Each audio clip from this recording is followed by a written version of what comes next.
Hello guys, तो आज हम इस वीडियो में बिटकॉइन एंड क्रिप्टो करेंसी को एज ए बिगिनर की तरीके से समझने वाले हैं।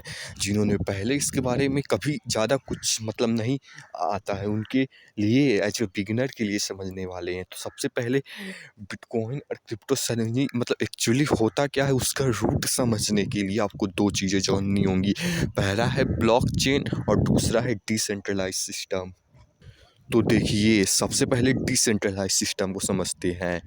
तो डिसेंट्रलाइज का मतलब होता है कि एक के बजाय मतलब कई लोगों के पास होना, मतलब कि क्योंकि एक के पास होगा तो कभी भी फ्रॉड, कभी भी कुछ भी हो सकता है ना चाहते हुए भी। ये और भी बहुत सी चीज़ें हो सकती हैं, लेकिन बहुत लोगों के पास होगा तो वो फ्रॉड होने का चांसेस कम हो जाएगा। देखिए, जैसे बैंक होता है, तो अगर आप बैंक में पैसा डिपॉजिट करते हो तो कभी भी उस बैंक का कुछ भी हो सकता है।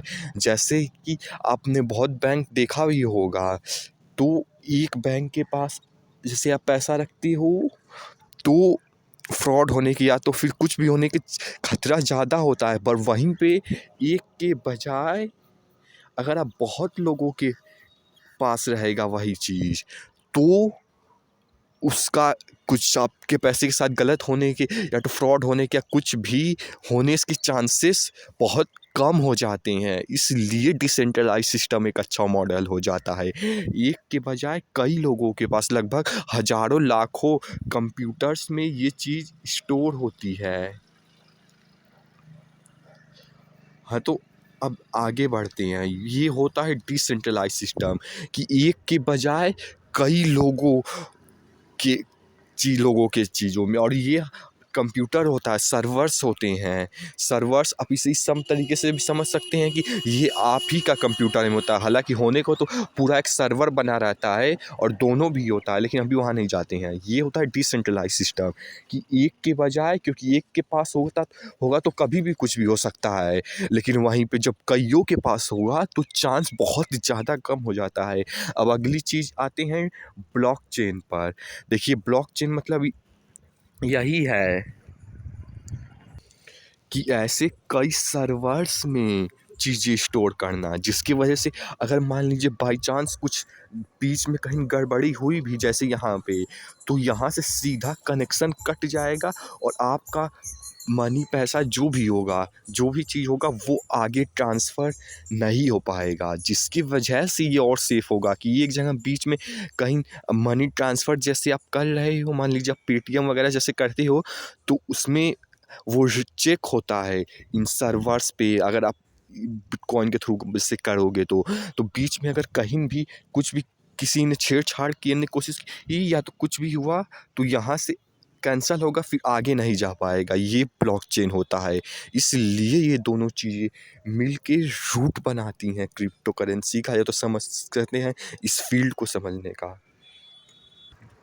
क्योंकि देखिए, मॉडल कितना अच्छा है कि एक के बजाय कइयों के पास, जैसे डिसेंट्रलाइज सिस्टम में कइयों के पास वो चीज़ होगी तो चांसेस कम होंगे, और कइयों मतलब बहुत के पास हो, ऐसे सर्वर्स लगे होते हैं। और वहीं पे अगर बाई चांस हो भी गया तो बीच में कहीं एक बार मतलब हो भी गया तो बहुत सर्वर के थ्रू, क्योंकि रीचेक होता है, तो एक भी सर्वर के थ्रू जो है वो गलत हुआ, मतलब कि डिनाइड हुआ, तो आगे नहीं बढ़ पाएगा। इसलिए ये चीज़ इतनी सेफ़ हो जाती है, इसलिए फ्यूचर इतना सेफ़ हो जाता है। अभी हम आगे आएँगे, ये केवल बैंकिंग के लिए नहीं, असल में ये इंटरनेट पे जितनी भी आप वेबसाइट्स देखते जैसे गूगल, यूट्यूब, ऐप्स, ये सब भी तो बैंकिंग की तरह ही सारा एक इंसान ही, लगभग एक कंपनी ही आपका डेटा होल्ड करती है, जिस डेटा के साथ वो बहुत सी गलत चीज़ें करती भी हैं। और चलो, वो तो एक लिमिट तक ठीक भी रहता है, लेकिन और भी कभी भी कुछ भी हो सकता है, क्योंकि एक कंपनी के पास है और वहीं पे इसी की तरह कईयों के पास होगा, तो वो मॉडल बेहतर हो जाएगा। तो ये बस कहने का मतलब ये है, केवल ये बिटकॉइन वक्त तक ही नहीं, ये पूरे जैसे फिजिकल वर्ल्ड आप पूरा देखते हो, इसी तरीके से सारी चीज़ें ही क्यों डिजिटली में इस तरीके से शिफ्ट होंगी। अभी उस पे आएंगे, अभी हम आगे बढ़ते हैं। हाँ, तो बस यही बोल रहे थे कि इसलिए ये चीज़ इतनी अच्छी हो जाती है, क्योंकि फ्यूचर यही है। क्यों? क्योंकि कोई भी चीज़ जैसे इंटरनेट, गूगल, यूट्यूब या तो इस तरह की और भी जितनी चीज़ें डिजिटली हैं, वो किसी एक के पास, और फ्यूचर सारी चीज़ फिजिकल डिजिटल में शिफ्ट हो ही रही है, यानी इंटरनेट की तरह। तो इंटरनेट में भी किसी एक को पास सारी चीज़ें होल्ड हो तो कभी भी बैंक की तरह फ्रॉड या तो कुछ भी हो सकता है, डेटा का मिसयूज होते थे, इसलिए उसका एक्सेस जो है एक के नहीं कईयों के पास रहेगा, जिससे कि तब फ्रॉड नहीं हो पाएगा। इसलिए ये चीज़ इतनी अच्छी हो जाती है, क्योंकि सारी चीज़ें फिजिकल डिजिटल में शिफ्ट होंगी ही फ्यूचर में, मतलब हो भी रही हैं, काफ़ी चीज़ें हो भी चुकी हैं। जैसे फिजिकल डिजिटल शिफ्ट होने में, जैसे जो भी इंटरनेट पे चीज़ें देखते हो, अब इंटरनेट में भी किसी एक कंपनी के पास वो होगा तो कुछ भी हो सकता है, लेकिन कईयों के पास, जैसे गूगल में आपका सारा डेटा वहाँ पे स्टोर होता है, यूट्यूब में, व्हाट्सएप में, फेसबुक में।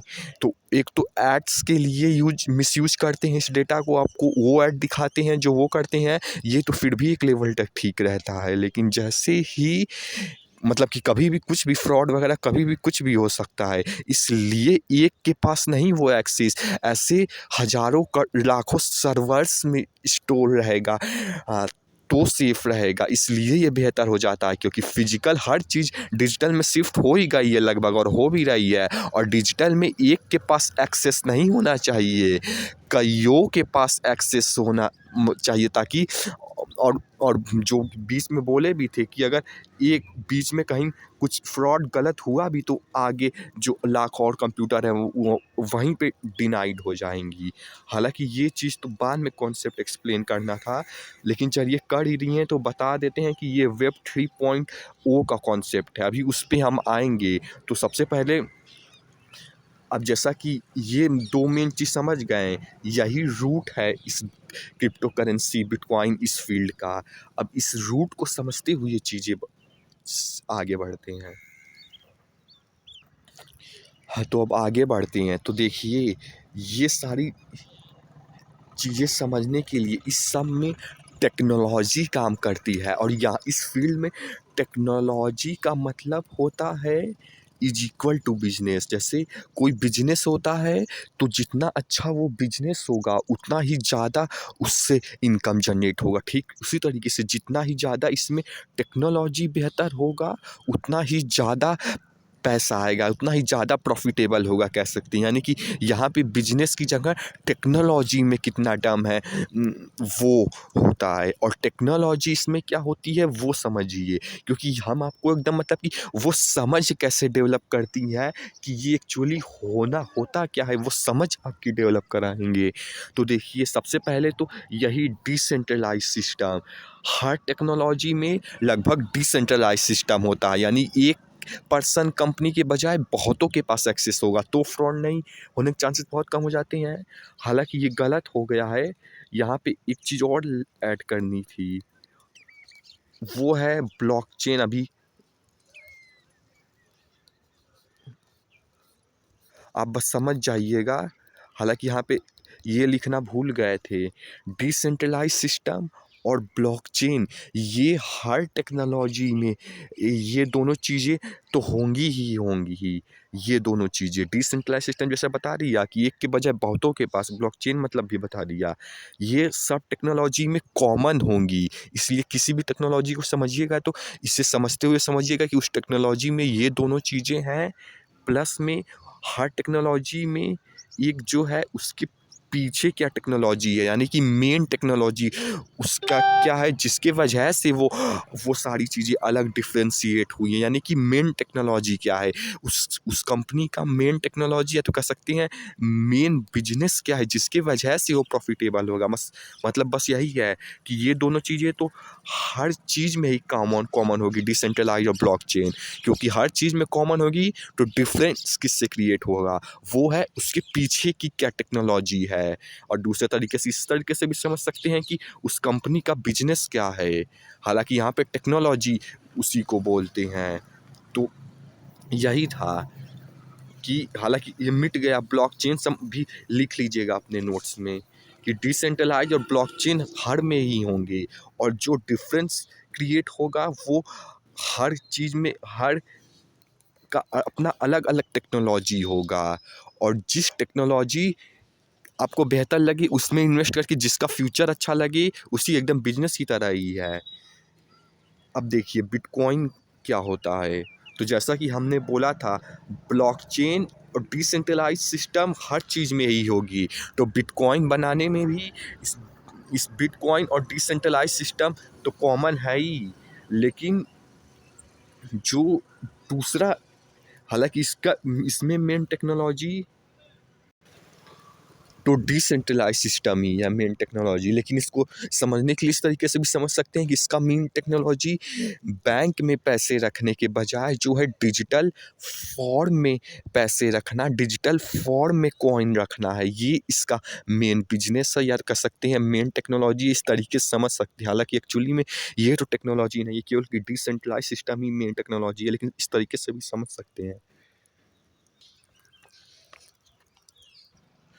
हालाँकि पीछे एक्सप्लेन किए थे कि नहीं, वीडियो साथ से पॉज़ हो गई थी और हम बोले जा रहे थे, लेकिन फिर से बता देते हैं कि बिटकॉइन मतलब कि जैसे कि डिसेंट्रलाइज़ सिस्टम यही है कि एक के बजाय कइयों के पास पैसा होगा, क्योंकि एक के बैंक के पास होगा तो कभी भी कुछ भी हो सकता है, लेकिन कइयों के पास होगा तो उसका बहुत चांस कम हो जाता है, इसलिए ये फ्यूचर लोग कहते हैं।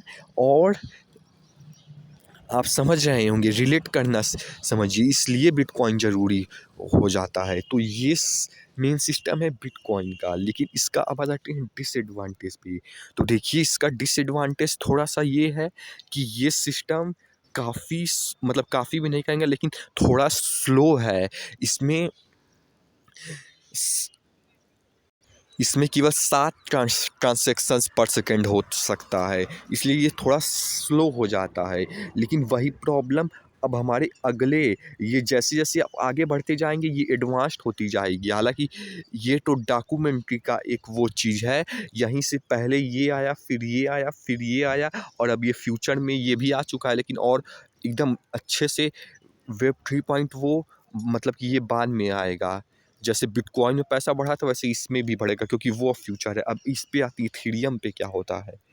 तो देख इसमें आप मोटा-मोटा ये समझ सकते हो कि जितनी फ़ायदे बिटकॉइन है उस वो तो सारे हैं ही, लेकिन उसमें एक एक्स्ट्रा चीज़ ऐड कर सकते हैं, क्योंकि वही एक कर सकते हैं कि इसमें आप अपना बिटकॉइन जैसा आप अपना खुद का टोकन बना देती हैं, इसलिए ये उससे ज़्यादा मतलब कह सकते हैं एडवांस हो जाता है, क्योंकि आप इसमें बिटकॉइन का तो सारा फ़ायदा मिलेगा ही, लेकिन इसमें आप अपना खुद का टोकन यानी कि खुद का कॉइन आप अपना बना सकते हैं कुछ रुपए देकर, और फिर वो बिटकॉइन की तरह आपका भी लोग कॉइन ले दे खरीद सकते हैं। तो यही इसका मेन फ़ायदा है कि आप अपना टोकन अपना कॉइन इसमें बना सकती हो बिटकॉइन जैसा। और इसमें जो इसकी डिसएडवांटेज थी कि स्लो है, वो भी प्रॉब्लम लगभग सॉल्व हो जाता है, इसलिए ये थोड़ा उससे एडवांस्ड हो जाता है। इसमें आप अपना कॉइन बना सकते हो, ये थोड़ा डिफरेंस हो जाता है इथेरियम में, और नहीं तो ब्लॉकचेन का सारा चीज़ होता ही है, और मेनली यही था इथेरियम। और दूसरा तीसरा आते हैं और एनएफटीज भी, ये थोड़ा बड़ा कॉन्सेप्ट है। अब देखिए एनएफटी मतलब क्या होता है। तो सबसे पहले तो जैसे बिटकॉइन में हमने आपको बोला था उसी की तरह, जैसे उसमें कॉइन होता है, क्रिप्टो कॉइन होता है, इसमें जो है भी इसमें भी एक कॉइन होता है, उसको क्रिप्टो किटीज़ बोलते हैं। जैसे उसमें कॉइन होता है वैसे इसमें भी एक कॉइन या तो कह सकते हैं क्रिप्टो किटीज़ होता है, जिसको आप बाय कर सकते हो, ख़रीद सकते हो। वही बिटकॉइन की तरह इसमें क्रिप्टो किटीज़ होता है एनएफटी में। और ब्लॉकचेन डिसेंट्रलाइज सिस्टम तो जैसा हमने सभी चीज़ में बोला ही था फ़ायदा होगा, इसमें बताना भूल गए थे। ये बेसिक चीज़ तो सब में ही होगी, जैसा इसमें हमने बोला था टेक्नोलॉजी में, और इसमें भी ब्लॉकचेन और डिसेंट्रलाइज सिस्टम होगा। लेकिन जो एक एक्स्ट्रा टेक्नोलॉजी ऐड हो जाती है जिसके वजह से डिफरेंशिएशन क्रिएट होता है, वो इसमें वो था कि आप अपना टोकन बना सकते हो इथेरियम में, अपना कॉइन बना सकते हो बिटकॉइन जैसा, और बाय और सेल कर सकते हैं लोग। और इसमें मेन मेन जो है एनएफटी में क्रिप्टोकिटीज़ तो नहीं कहेंगे कि मेन टेक्नोलॉजी है, वो तो नहीं कहेंगे एग्जैक्टली। वो हम जो मेन टेक्नोलॉजी है वो ये है। अभी इसे एक्सप्लेन करते हैं, क्योंकि ब्लॉकचेन और डिसेंट्रलाइज जैसा सब में सेम रहेगा वो तो है, वो 5 बेनिफिट, लेकिन क्योंकि वही रूट है तो वो तो होगा ही। जो मेन टेक्नोलॉजी है इसमें डिफरेंशिएशन ये क्रिएट करेगा, और इसका डिफरेंशिएशन था कि आप अपना कॉइन अपना बिटकॉइन जैसा टोकन बना सकते हैं।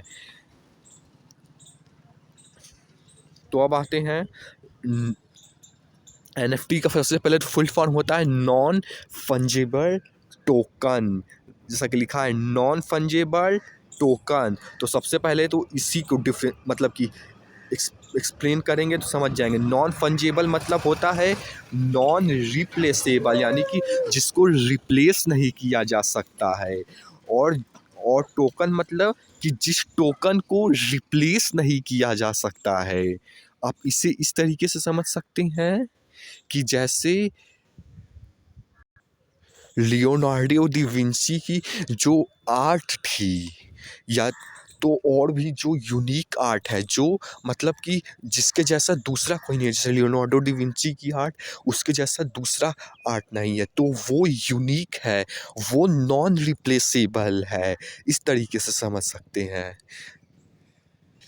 या तो इसको दूसरे एग्जाम्पल समझना चाहे तो जैसे कि एक नोट पे अगर मान लीजिए मोदी जी साइन कर लेते हैं, तो उस पूरी दुनिया में एक कोई भी ऐसा नोट नहीं है जिस पे कि मोदी जी का साइन है। तो एक नोट पे अगर वो करते हैं तो वो उसके जैसा कोई दूसरा नोट नहीं है, तो वो नॉन रिप्लेसेबल हो जाता है। इस तरीके से कहने का यही मतलब है कि जो केवल एक हो, यूनिक हो, उसके जैसा दूसरा कोई नहीं हो, वो नॉन फंजेबल नॉन रिप्लेसेबल हो जाता है। और इसी नॉन फंजेबल को आप टोकन के फॉर्म में कन्वर्ट कर सकते हो। अब यहाँ से मेन चीज़ आता है कि जैसे जैसे सभी चीज़ें फिजिकल वर्ल्ड से डिजिटल वर्ल्ड में शिफ्ट होती जा रही हैं, वैसे ही रिलेट करते हुए चलिए अब यहाँ भी फिजिकल से डिजिटल में चीज़ें शिफ्ट होंगी। तो जैसा आप एग्जांपल लेके चलिए कि आर्ट हो गया, समझिए लियोनार्डो दा विंची का ही आर्ट ले लीजिए, तो क्योंकि वो यूनिक है और उसके जैसा कोई नहीं, तो वो जो है क्योंकि वो एक है तो वो तो है ही। अब आगे बढ़ते हैं तो जैसे कि फिजिकल वर्ल्ड से डिजिटल वर्ल्ड में चीज़ें शिफ्ट हो रही हैं, तो वो आर्ट अब कोई फिजिकल वर्ल्ड में नहीं खरीदेगा। अब क्योंकि डिजिटल में शिफ्ट हो रही हैं तो डिजिटल में खरीदेगा। हालांकि एग्जैक्टली ये नहीं, लेकिन आप समझना शुरू कर सकते हैं। तो डिजिटल में क्योंकि शिफ्ट हो रहा है, इसी तरीके से उसका इमेज उस लियोनार्डो डा विंची का अब आप एक कह सकते हैं वेबसाइट में उसे आप डाल दोगे, तो वो अब फिजिकल के बजाय अब डिजिटल में होगा। अब वहाँ से कोई सेल परचेज खरीदेगा तो उसकी प्राइस बढ़ेगी, वहाँ से कोई अब चीज़ें वो खरीद सकेगा। जो पहले फिजिकली आर्ट वगैरह खरीदते थे, अब वहाँ से केवल फ़ोटो के फॉर्म में लाखों करोड़ों का आर्ट खरीदेंगे। हालाँकि थोड़ा कन्फ्यूजिंग और थोड़ा-सा गलत हो गया, लेकिन समझने के लिए समझ सकते हैं कि जो पहले फ़िज़िकली चीज़ें खरीदी जाती थीं, जैसे कि आर्ट हो गया, लियोनार्डो दा विंची का ही ले लीजिए, अब उसे जो है अब डिजिटली मतलब कि उसका इमेज अपलोड कर देंगे, अब उसे लोग लाखों करोड़ों में सेल करेंगे, जितने का वो फ़िज़िकल आर्ट का कीमत था वैसे ही। इस तरीके से समझ सकते हैं। तो ये यही चीज़ है, और उसी को एक टोकन के फॉर्म में, जैसे वहाँ पे कॉइन था बिटकॉइन, मतलब कि उसका सबूत क्या होगा उसके लिए कि वो आर्ट उन्हीं का है, नहीं तो कोई सबूत क्या है। तो उस सबूत देने के लिए टोकन के फॉर्म में वो टोकन जिसके पास रहेगा, जैसे कोई बाय करेगा किसी और से तो उससे ज़्यादा प्राइस में बाय करेगा, तो वो जो टोकन बाय करेगा ताकि सबूत रहे कि हाँ यही एक्चुअल वो है, तो वो सबूत के लिए टोकन होता है। तो यही एनएफटी होता है जो नॉन रिप्लेसेबल हो, यूनिक हो, और वो उससे और क्योंकि डिजिटल रहेगा उसका फ़ोटो वीडियो अभी आएंगे उस पर, क्योंकि डिजिटल रहेगा और जो है उसको सबूत के लिए उसे टोकन के फॉर्म में रहेगा, तो उस टोकन को बाय सेल करके वो चीज़ की जा सकती है। अब केवल आर्ट वगैरह ही नहीं, आप कोई भी चीज़ उठा लीजिए ऑनलाइन की, आप जितनी भी चीज़ें आज तक देखी हो ऑनलाइन इंटरनेट की दुनिया में, यहाँ तक कि जीआईएफ उठा लीजिए, इमेज उठा लीजिए, वीडियो, म्यूजिक यानी कि कुछ भी उठा लीजिए, जो केवल एक है, यूनिक है, जिसके जैसा दूसरा कोई नहीं।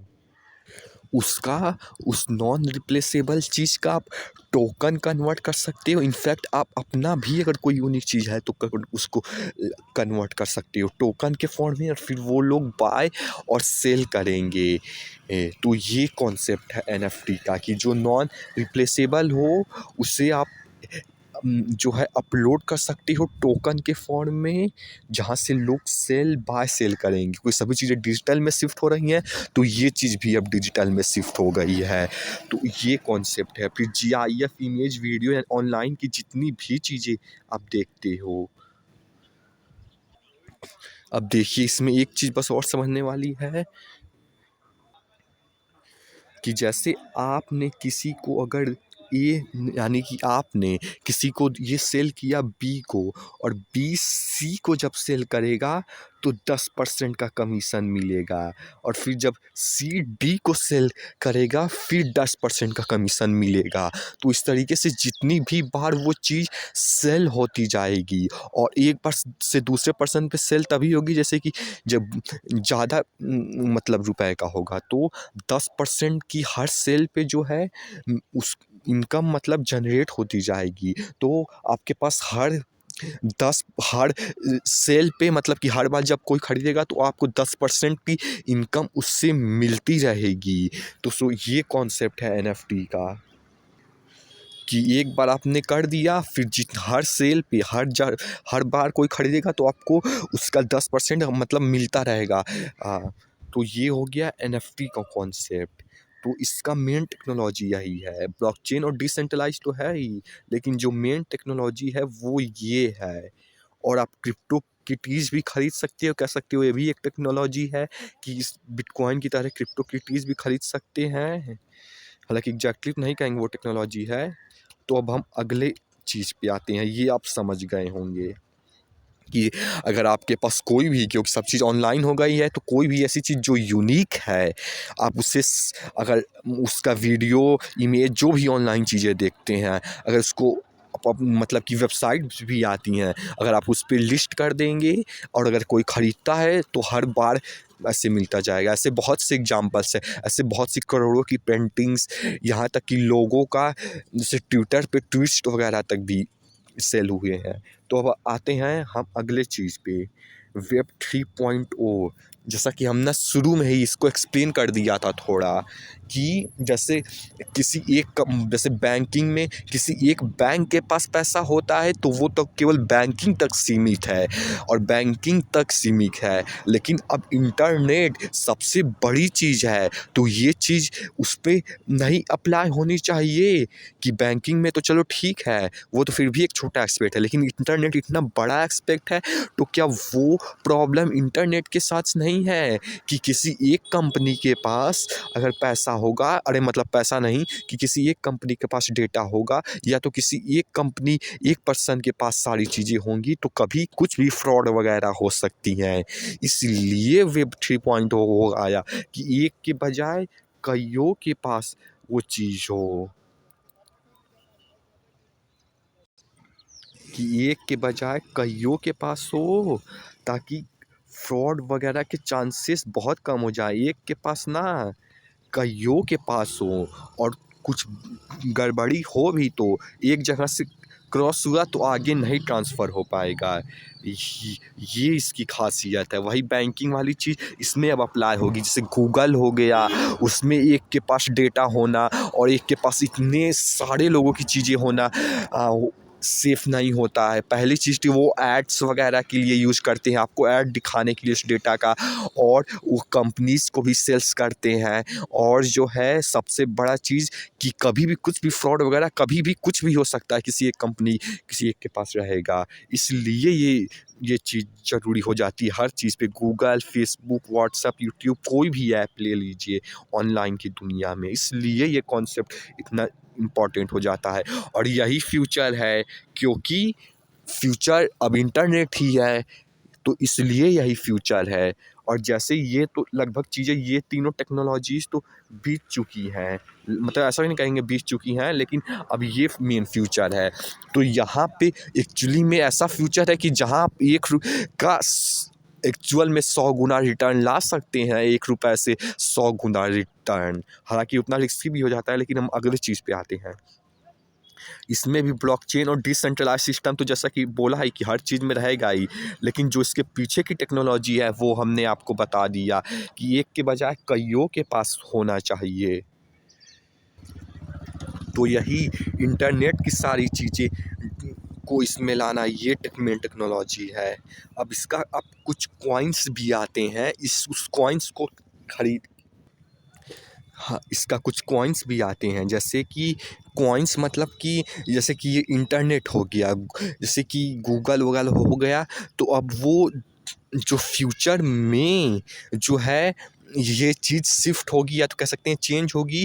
तो फ्यूचर में जो चीज़ गूगल वगैरह बनेंगी, तो उस पे कह सकते हैं, या तो जो सर्विसेज वगैरह प्रोवाइड करेंगी, जो फ्यूचर में अब वो चीज़ें शिफ्ट होंगी, तो उसका उस कंपनी का एक कॉइन होता है, ऐसा समझ सकते हैं। जिस कंपनी को कॉइन को समझ के मतलब कि खरीद के आप जिसको, और तो वो क्योंकि यही मेन टेक्नोलॉजी है, तो समझ सकते हैं, क्योंकि उस बिजनेस में आप पैसा लगा रहे हैं। जैसे शेयर मार्केट में आप उसके बिजनेस में पैसा लगाते हैं तो रिटर्न आता है, वैसे ही आप उस टेक्नोलॉजी पे, जैसे कि मान लीजिए कोई गूगल हो गया, तो मान लीजिए अब गूगल का कोई नया, या तो गूगल का कह सकते हैं दूसरा जो है कॉइन, मतलब दूसरे कंपनी का आप कॉइन होगा, और ऐसी ही बहुत सी इंटरनेट की चीज़ें होंगी।